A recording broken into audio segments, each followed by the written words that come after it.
सिंधु सभ्यता प्रसिद्ध थी। सुनियोजित शहर हेतु सिंधु सभ्यता के लोगों का व्यवसाय क्या था? व्यापार। सिंधुवासियों का मुख्य फसल क्या थी? गेहूं और जौ। हड़प्पा सभ्यता के बारे में सबसे पहले जानकारी दी थी चार्ल्स मैसन। मोहनजोदड़ो एवं हड़प्पा की पुरातात्विक खुदाई के आभास के प्रभारी थे सर जॉन मार्शल।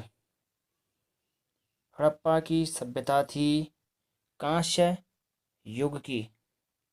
सिंधु सभ्यता की लिपि भावचित्रात्मक थी। मिस्र की राजा कहलाते थे पोरस।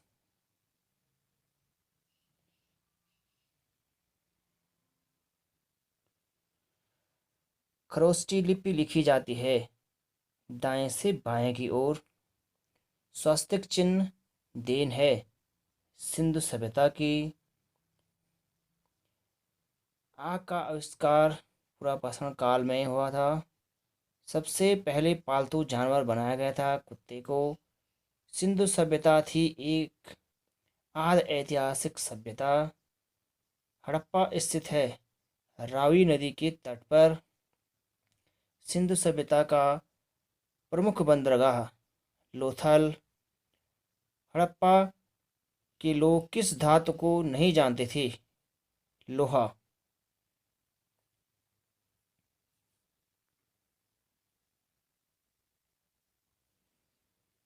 के बाद अगला पेज गद्य एवं पद्य वाला वेद है यजुर्वेद। शतपथ ब्राह्मण संबंधित है यजुर्वेद से। तंत्र मंत्र संग्रहित वेद है अथर्ववेद में। भारतीय संगीत का जनक इस वेद को कहा जाता है सामवेद को। गायत्री मंत्र लिया गया है ऋग्वेद से और इसके रचनाकार विश्वामित्र थे। गायत्री मंत्र समर्पित है सावित्री सूर्य देवता को। गोत्र शब्द का उल्लेख मिलता है अथर्ववेद में। भागवत धर्म के प्रवर्तक थे कृष्ण। भक्ति आंदोलन प्रारंभ हुआ था अलवर संतों के द्वारा। आर्यों की जानकारी का स्रोत है ऋग्वेद।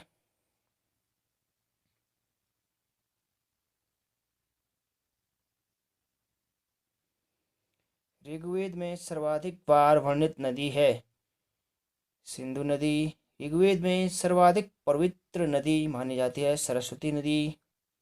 ऋग्वेद में वर्णित प्रमुख देवता इंद्र या पुरंदर। ऋग्वेद में सबसे बाद में निर्मित मंडल 10वां मंडल। ऋग्वेद में सोम को समर्पित मंडल 9वां मंडल। सत्यमेव जयते लिया गया है मुंडकोपनिषद से। प्राचीन हिंदी विधि का लेखक है मनु। स्मृति ग्रंथों में सबसे प्राचीन है मनुस्मृति। मिताक्षरा पुस्तक के लेखक हैं विज्ञानेश्वर। महाभारत का अन्य नाम जय संहिता। महाभारत के फारसी अनुवाद का शीर्षक रज्मनामा।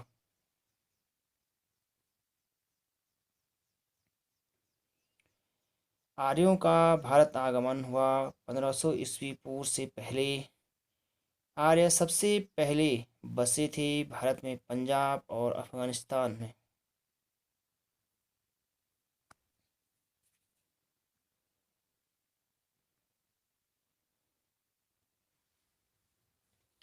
ऋग्वेदिक आर्यों की भाषा थी संस्कृत। आर्य लोग भारत में आए थे मध्य एशिया से। शून्यवाद का प्रवर्तक था नागार्जुन। गौतम बुद्ध का जन्म हुआ था लुम्बिनी में 563 ईस्वी पूर्व। बुद्ध की मृत्यु हुई थी कुशीनगर में 483 ईस्वी पूर्व।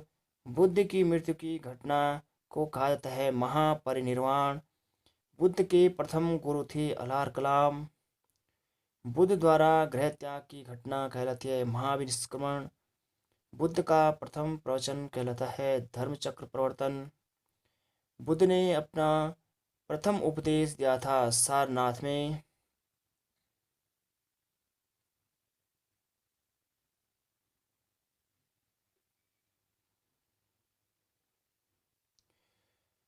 बुद्ध ने सर्वाधिक उपदेश दिए थे श्रावस्ती में। बौद्ध धर्म के तीर्थ बुद्ध धम्म और संघ। बौद्ध धर्म ग्रहण करने वाली प्रथम महिला महाप्रजापति गौतमी। प्रथम बौद्ध संगीति अजातशत्रु के शासनकाल में राजगृह में 483 ईस्वी पूर्व में संपन्न हुई। द्वितीय बौद्ध संगीति 383 ईस्वी पूर्व कालाशोक वैशाली में। तृतीय बौद्ध संगीति 251 ईस्वी में अशोक के शासनकाल में और पाटलिपुत्र में संपन्न हुई। चौथी बौद्ध संगीति का आयोजन प्रथम शताब्दी में 76 ईस्वी सन में कुंडलवन कनिष्क के शासनकाल में हुई। बुद्ध के पूर्व जन्म का आधारित कथन जातक कहलाता है। बौद्ध धर्म के तीन ग्रंथ बौद्ध धर्म का प्रमुख ग्रंथ त्रिपिटक है।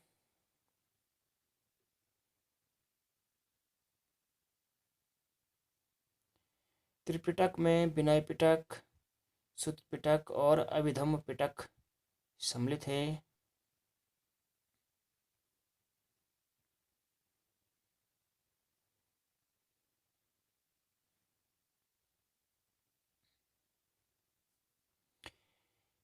ईसा मसीह का जन्म 400 ईस्वी पूर्व बेथलेहम में हुआ था। ईसा मसीह को सूली पर चढ़ाया गया था। 33 ईस्वी पूर्व पोंटियस ने मगध की राजधानी राजगृह थी। 16 महाजनपदों की सूची अंगुत्तर निकाय में मिलती है और भगवती सूत्र में मिलती है। नाग वंश का संस्थापक शिशुनाग था। हर्यक वंश का संस्थापक बिंबिसार था। पाटलिपुत्र की स्थापना उदयन ने की थी। पाटलिपुत्र बसा है गंगा और सोन के संगम पर। अमित्र घात के नाम से प्रसिद्ध है बिंदुसार। अवंत की राजधानी थी उज्जैन। नंद वंश का संस्थापक था महापद्मानंद।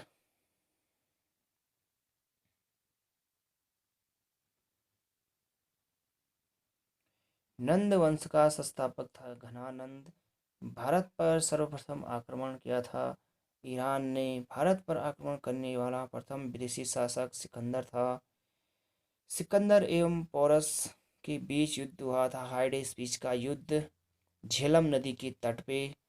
सिकंदर की मृत्यु हुई थी 323 ईस्वी पूर्व बेबीलोन में। मौर्य वंश का संस्थापक चंद्रगुप्त मौर्य था। मौर्य वंश की जानकारी मिलती है हमें विष्णु पुराण से। सुदर्शन झील का निर्माण किया था चंद्रगुप्त मौर्य ने। चंद्रगुप्त अनुयायी था जैन धर्म का। चंद्रगुप्त मौर्य के गुरु एवं महामंत्री थे चाणक्य।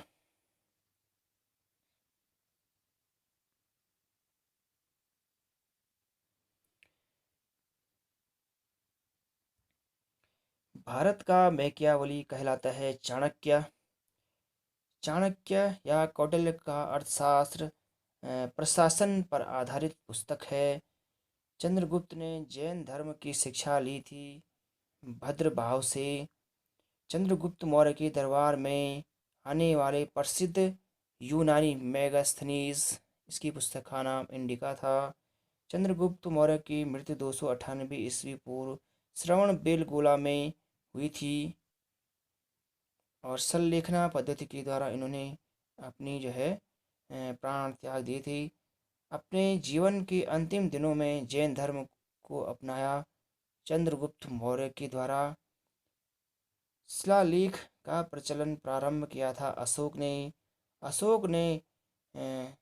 धम्म स्वीकार किया था। कलिंग युद्ध के बाद, कलिंग युद्ध जो है 261 ईस्वी पूर्व में हुआ था। अशोक ने बौद्ध धर्म के प्रचार के लिए श्रीलंका भेजा था। महेंद्र और संघमित्रा अपने पुत्र और पुत्री को। अशोक का राज्याभिषेक हुआ 269 ईस्वी पूर्व में।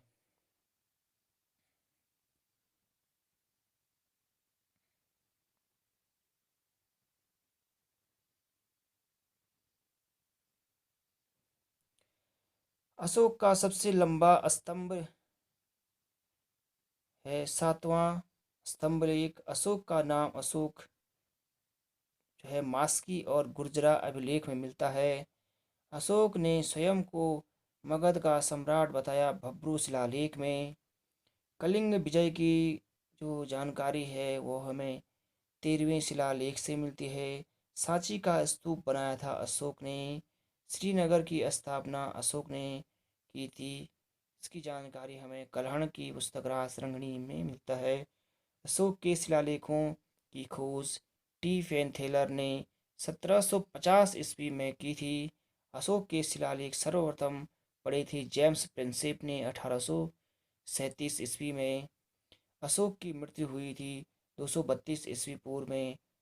हरिसेन का इलाहाबाद प्रशस्त लेख हमें समुद्रगुप्त की जानकारी देता है।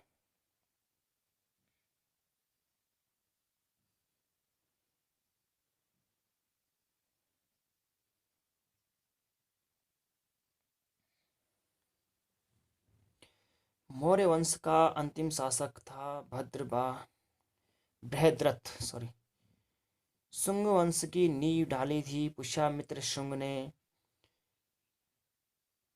बृहत स्तंभ का निर्माण करवाया था पुष्यमित्र शुंग ने। भारतीय सीमा में प्रवेश करने वाला प्रथम यवन शासक डोमेट्रियस डोमेट्रियस को पराजित सर्वप्रथम डोमेट्रियस को पराजित किया था पुष्यमित्र शुंग ने। पुष्यमित्र शुंग ने अश्वमेध यज्ञ कराया था 2 बार। सातवाहन वंश की स्थापना सिमुक के द्वारा की गई थी। दशरथ्य युद्ध पुरुषणी नदी या रावी नदी की तट पर हुआ था। भारत में सर्वप्रथम सोने के सिक्के जारी किए थे हिंद यूनानी शासकों के द्वारा।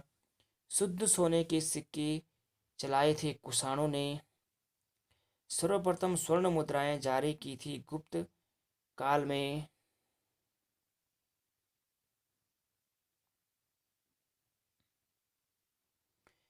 शीशे के सिक्के चलाए थे सातवाहनों के द्वारा।